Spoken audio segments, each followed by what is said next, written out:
आदरणीय संतगण, मेरे प्यारे भाइयों और बहनों, आप सभी को मेरा कोटि कोटि नमन। आज का विषय है महाकुंभ क्या है और हम सब महाकुंभ क्यों मनाते और महाकुंभ का मेला कब और कहाँ कहाँ लगता है।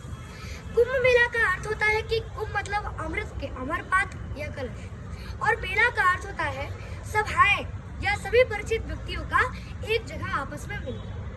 दुनिया की सबसे बड़ी सभा कुंभ मेले को प्रतिनिधि की सूची के रूप में मानवता की अमूर्त सांस्कृतिक विरासत में शामिल किया गया। सारे नवग्रहों में सूर्य, चंद्र, गुरु बृहस्पति और शनि की भूमिका कुंभ में बहुत महत्वपूर्ण मानी जाती है। ऐसी मान्यता है कि जब अमृत कलश को लेकर देवताओं और राक्षसों के बीच जब युद्ध चल रहा था, तब अमृत कलश की खींचातानी में चंद्रमा ने अमृत को बहने से बचाया, गुरु बृहस्पति ने कलश को छिपाया, सूर्य ने कलश को फूटने से बचाया और शनि ने इंद्र के कोप से रक्षा की।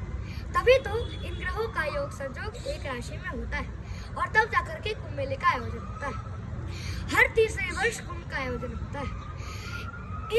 गुरु बृहस्पति ग्रह एक राशि में एक साल तक रहता है और हर राशि में जाने में लगभग 12 वर्षों का समय लग जाता है। इसलिए हर 12 साल बाद उसी स्थान पर कुंभ मेले का आयोजन किया जाता है। निर्धारित 4 स्थानों में अलग अलग स्थान पर हर 3 साल में कुंभ लगता है और प्रयागराज के कुंभ के लिए आंशिक महत्व है। 144 वर्ष बाद प्रयागराज त्रिवेणी संगम में महाकुंभ का आयोजन किया जाता है। और नंबर 1, जब बृहस्पति सिंह राशि और सूर्य देवमेष राशि में प्रवेश करते हैं, तब कुंभ मेले का आयोजन उज्जैन शिप्रा नदी के तट पर किया जाता है और उज्जैन के कुंभ को सिंहस्थ कुंभ भी कहा जाता है।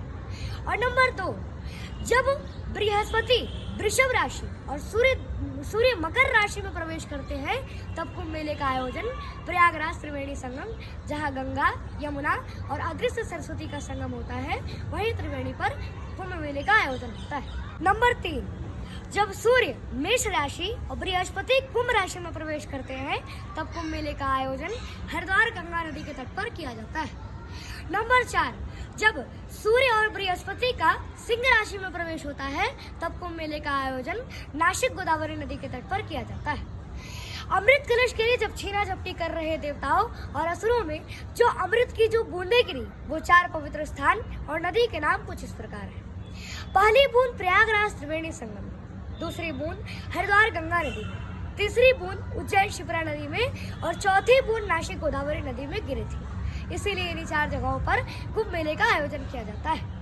अब यही हम आपको बता दें कि देवताओं के 12 दिन इस पृथ्वी पर 12 साल के बराबर होते हैं। इसलिए हर 12 साल बाद उसी स्थान पर कुंभ मेले का आयोजन किया जाता है। ऐसा माना जाता है कि कुंभ की शुरुआत की कुछ कथाओं के अनुसार समुद्र मंथन के समय से ही हो गई थी। पुराणों के अनुसार शंकराचार्य ने ही कुंभ मेला की शुरुआत की थी और इसका उल्लेख चीनी यात्री वेनसेंग ने अपने सम्राट हर्षवर्धन के शासनकाल में 629 से लेकर 645 ईस्वी में के बीच में भारत आए थे, जिसमें इसका वर्णन किया गया है।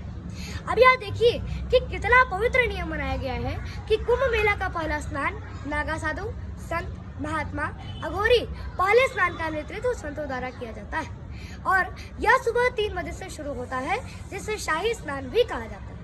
उसके बाद आम लोगों का पवित्र नदी में स्नान करने की अनुमति मिलती है। दुनिया की सबसे बड़ी सभा कुंभ मेले को प्रतिनिधि सूची, यूनेस्को की प्रतिनिधि सूची मानवता की अमूर्त सांस्कृतिक विरासत में शामिल किया गया है।